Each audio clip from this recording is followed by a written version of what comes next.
right, everyone. So now we have reached probably the most difficult thing that we're going to do in this chapter. And we are going to combine the two formulas that we have learned in this chapter, or in this chapter.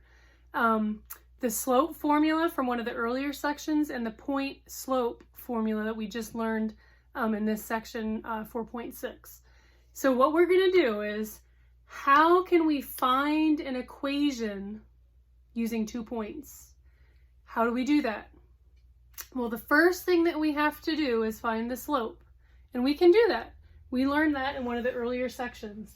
So in our first step, we're going to use our slope formula. So we have to remember, I have it here on the board. M equals y sub 2 minus y sub 1 divided by x sub 2 minus x sub 1. So this is our slope formula.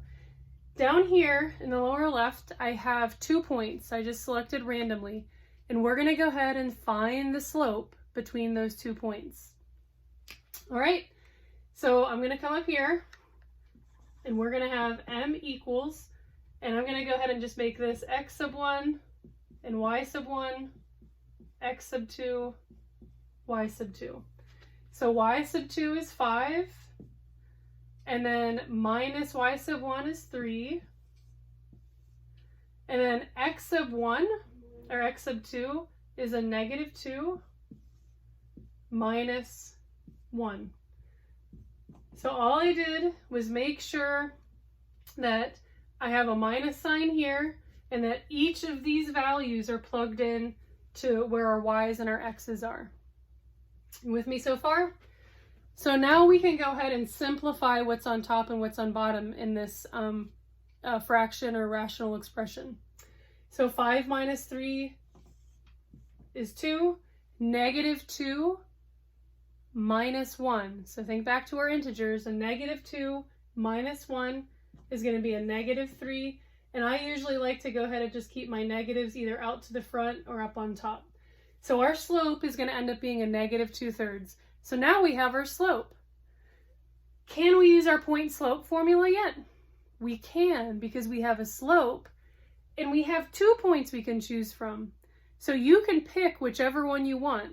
So you might want to pick the first point because it doesn't have any negative values in it, and that might make it easier for you, but you would get the same equation if you used the second point as well. All right, so let me go ahead and get a different color here. And what we're going to do is now use our point slope formula, use the slope that we just had and one of these points, and I'll use the first point just to make it simple. So we're going to have y minus y sub 1, y sub 1 is a 3, equals our slope, which is a negative 2/3, x minus x sub 1, which is a 1. So all I did was find the slope between the 2 points. Once I found that slope, I'm inserting it into our point slope formula and then just using one of the points that we already have. All right. So what we need to do, we don't have to simplify anything here, but we do need to distribute this 2/3 x into the x minus 1. So our new equation, I'll grab a different color, is going to be y minus 3 equals negative 2/3 x, and a negative 2/3 times a negative 1 is just going to be a positive 2/3. So a negative times a negative will equal a positive.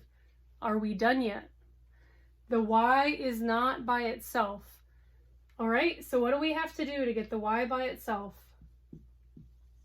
We have to add 3 to both sides. So a negative 3 plus a 3 just equals 0, so those will cancel out.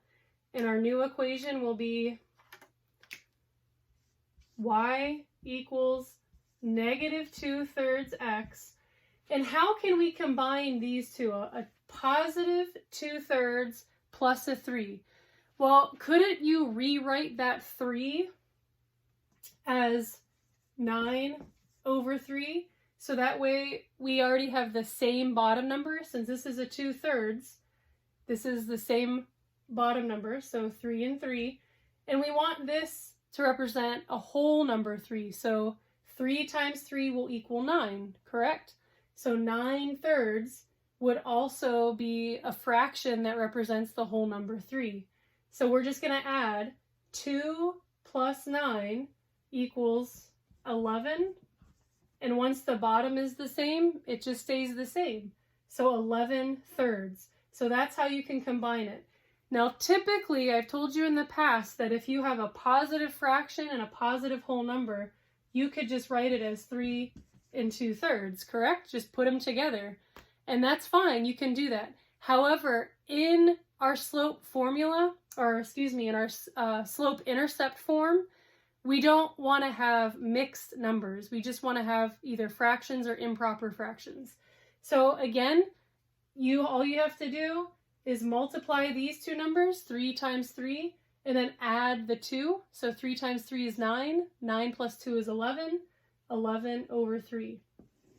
So this is one example of how you can find the equation of a line using 2 points. So let's just recap that real quick.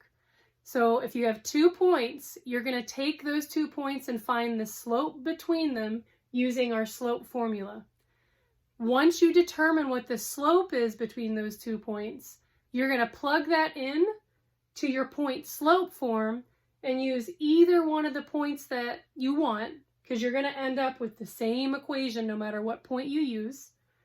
And then just work through that point slope formula and get y by itself, and you will end up with an equation that is in slope-intercept form, which you can easily find the slope, easily find the y-intercept, and therefore you can graph your line.